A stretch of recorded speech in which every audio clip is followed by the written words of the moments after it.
Hi friends, welcome to పెండమ్స్ kitchen.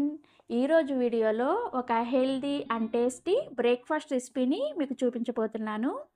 రోజులు గడిచే కొద్దీ అప్డేట్ అనే పేరుతో పాతవైన హెల్దీ ఫుడ్ ఐటమ్స్ని పక్కన పెట్టేస్తున్నాము. సో ఈరోజు వీడియోలో ఎన్నో ఆరోగ్య ప్రయోజనాలతో పాటు మన ఎముకల్ని ఉక్కులాగా మార్చే ఆవిరి కుడుముని పర్ఫెక్ట్గా ఎలా ప్రిపేర్ చేసుకోవాలో ఈ వీడియోలోకి వెళ్ళి చూసేయండి. ఫస్ట్ దీనికోసం ఒక గిన్నె తీసుకొని అందులోకి ఒక గ్లాసు పొట్టు ఉన్న మినపప్పుని వేసుకోండి. అమ్మమ్మల కాలంలో ఇలా పొట్టు ఉన్న పప్పుని మాత్రమే వాడేవారనమాట. పొట్టు లేని మినపగుళ్ళ కంటే కూడా ఇవి చాలా చాలా మంచిది. ఇందులో నీళ్ళని పోసుకొని ఒక 5 గంటల సేపు నానబెట్టుకోండి. ఇప్పుడు మరొక గిన్నెని తీసుకొని అందులోకి 1/3 వంతు గ్లాసు వరకు బియ్యాన్ని వేసుకోండి. ఇలా బియ్యాన్ని వేసుకోవడం వలన ఆవిరి కుడుము తినేటప్పుడు నోటికి చుట్టుకుపోకుండా ఉంటుందన్నమాట. బియ్యంలో కూడా నీళ్ళను పోసుకొని 5 గంటల సేపు నానబెట్టుకోవాలి. 5 గంటల తర్వాత చూస్తే మనకి మినప్పప్పు చూసారా చక్కగా నానిపోయాయి. ఇప్పుడు వీటిని చేత్తో ఇలా గట్టిగా ప్రెస్ చేస్తూ ఉన్నారంటే మనకి పొట్టు అనేది ఈజీగా ఊడిపోతుంది అనమాట. ఈ విధంగా మినపప్పుని క్లీన్ చేసుకోవాలి. మీరు ఒకవేళ పొట్టు లేని మినపగుళ్ళు వాడుకోవాలనుకుంటే మినపగుళ్ళు అలాగే బియ్యాన్ని రెండింటిని కలిపేసి ఒక 3 గంటల సేపు నానబెట్టుకుంటే సరిపోతుంది. అలాగే పొట్టు మినపప్పుని నానబెట్టుకునే వాళ్ళైతే పొట్టు మొత్తాన్ని తీసేయకుండా ఇలా కనీసం ఒక 10% అయినా సరే పొట్టును ఉంచుకోండి. ఇలా కొద్దిగా పొట్టును ఉంచుకొని చేయడం వలన ఆవిరి కుడుము చాలా చాలా టేస్టీగా ఉంటుంది. అలాగే మన ఆరోగ్యానికి కూడా చాలా మంచిదన్నమాట.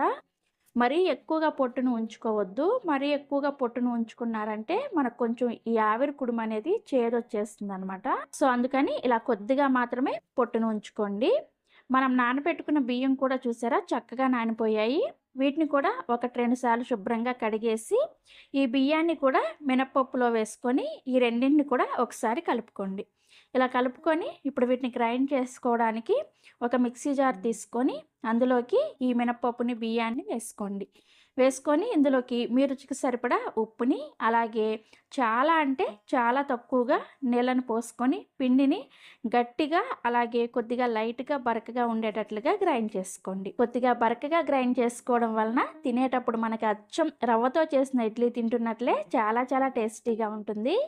సో గ్రైండ్ చేసిన తర్వాత పిండి కన్సిస్టెన్సీ చూసారా ఇలా గట్టిగానే ఉండాలి. ఈ పిండిని ఒక గిన్నెలోకి వేసుకోండి. పిండిని ఇంతకన్నా గట్టిగా కానీ లూజ్గా కానీ గ్రైండ్ చేసుకోవద్దు. గట్టిగా గ్రైండ్ చేసుకున్నారంటే మనం చేసుకోబోయే ఆవిరి కుడుము అనేది చాలా గట్టిగా వస్తుందన్నమాట. సాఫ్ట్గా స్పాంజీ లాగా రావు. అలాగే మరీ లూజ్గా గ్రైండ్ చేసుకున్నారంటే ఆవిరి కుడుము అనేది సరిగా పొంగదనమాట. కాబట్టి ఇలా రిబ్బన్ కన్సిస్టెన్సీలో మనం కేక్ బ్యాటర్ రెడీ చేసుకుంటాం కదా, సేమ్ ఆ విధంగానే రెడీ చేసుకోవాలి.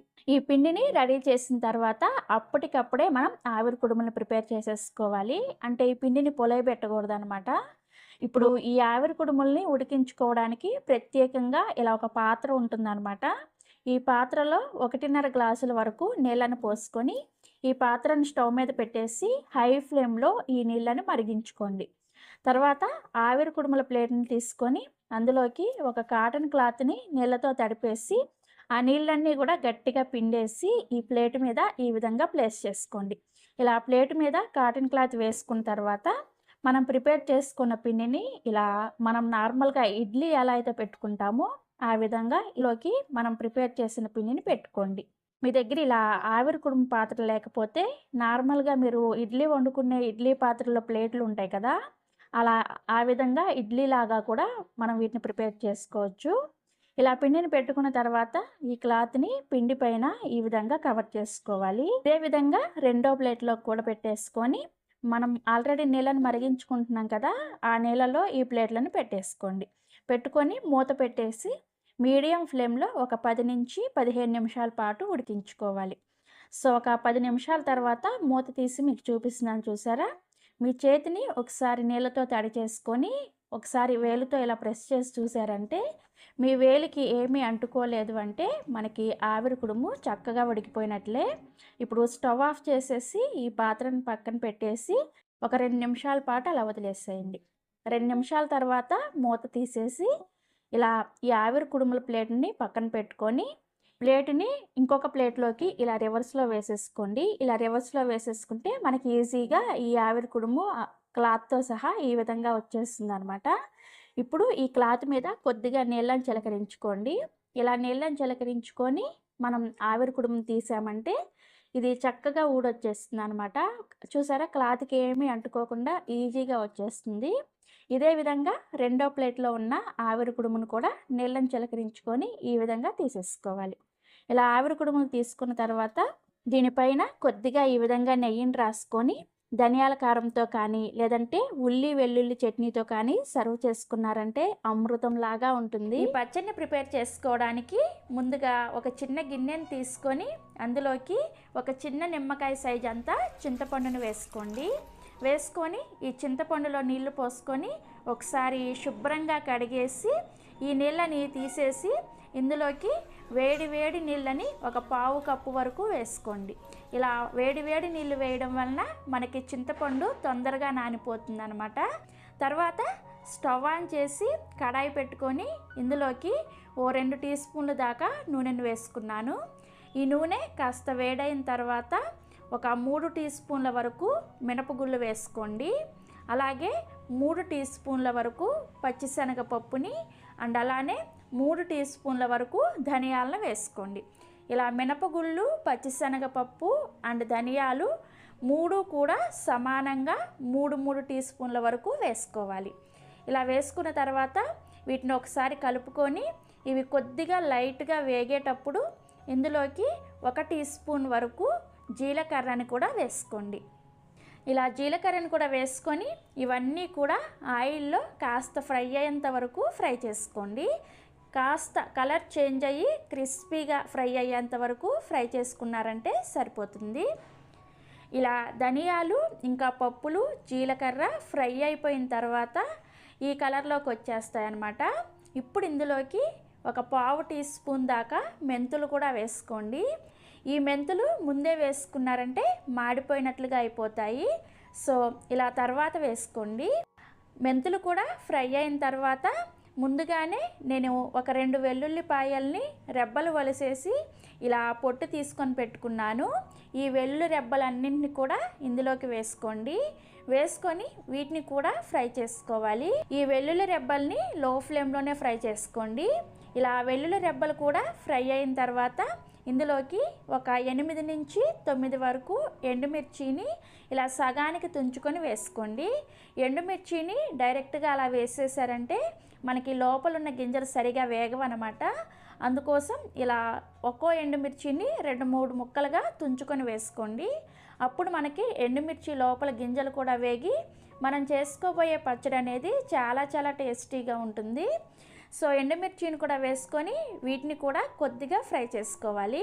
మీరు వాడే ఎండుమిర్చి అనేవి కొద్దిగా కారం తక్కువగా ఉంటే ఇంకా 4-5 ఎండుమిర్చిని ఎక్కువగా కూడా వేసుకోవచ్చు. ఇలా ఎండుమిర్చి వెల్లుల్లి రెబ్బలు అన్నీ ఫ్రై అయిన తర్వాత ఇందులోకి ఫైనల్గా కాస్త కరివేపాకును కూడా వేసి ఈ కరివేపాకు కూడా కాస్త ఫ్రై అయ్యేంత వరకు ఫ్రై చేసుకోండి. మనకి కరివేపాకు కూడా ఇలా క్రిస్పీగా ఫ్రై అయిన తర్వాత స్టవ్ ఆఫ్ చేసేసి వీటన్నింటిని కూడా పూర్తిగా చల్లారేంత వరకు పక్కన పెట్టేసి చల్లార్చుకోవాలి. ఇవి పూర్తిగా చల్లారిన తర్వాత ఇప్పుడు వీటిని ఒక మిక్సీ జార్ తీసుకొని మొత్తాన్ని కూడా ఈ మిక్సీ జార్లోకి వేసుకుంటున్నాను.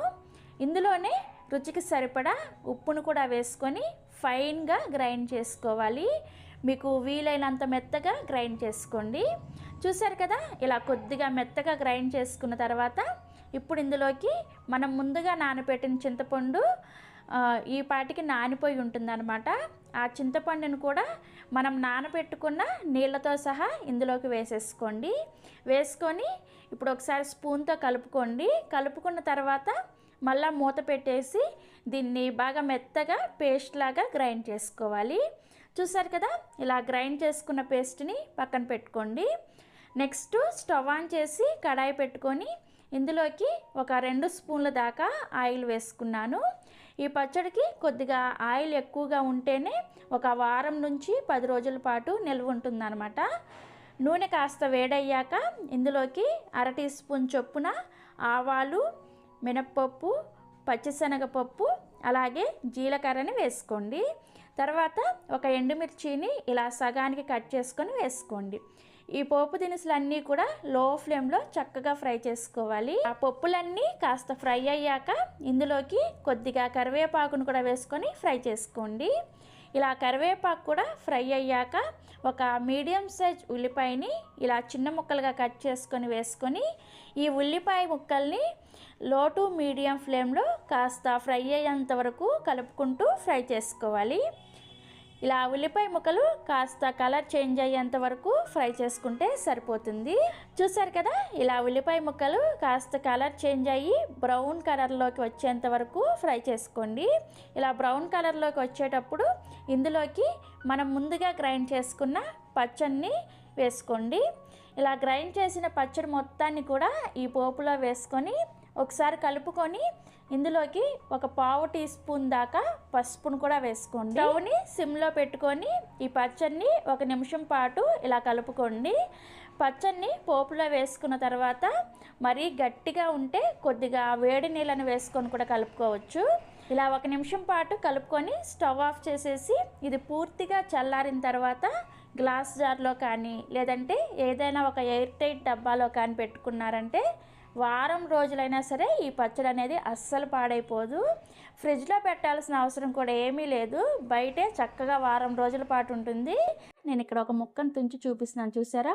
లోపల గుల్ల గుల్లగా స్పాంజీగా ఎంత బాగా వచ్చిందో. మీరు కూడా తప్పకుండా ఈ విధంగా ఆరోగ్యకరమైన ఆవిరి కుడుము రెసిపీని వారంలో కనీసం ఒక్కసారైనా సరే ప్రిపేర్ చేసి మీ పిల్లలకి పెట్టండి. చాలా చాలా హెల్తీ. ట్రై చేస్తారు కదా, ట్రై చేసిన తర్వాత మీ ఫీడ్బ్యాక్ని నాతో షేర్ చేసుకోవడం అస్సలు మర్చిపోవద్దు. మరిన్ని Emmy, tasty and simple recipes కోసం పెండెమ్స్ కిచెన్ని సబ్స్క్రైబ్ చేసుకోండి. Thank you.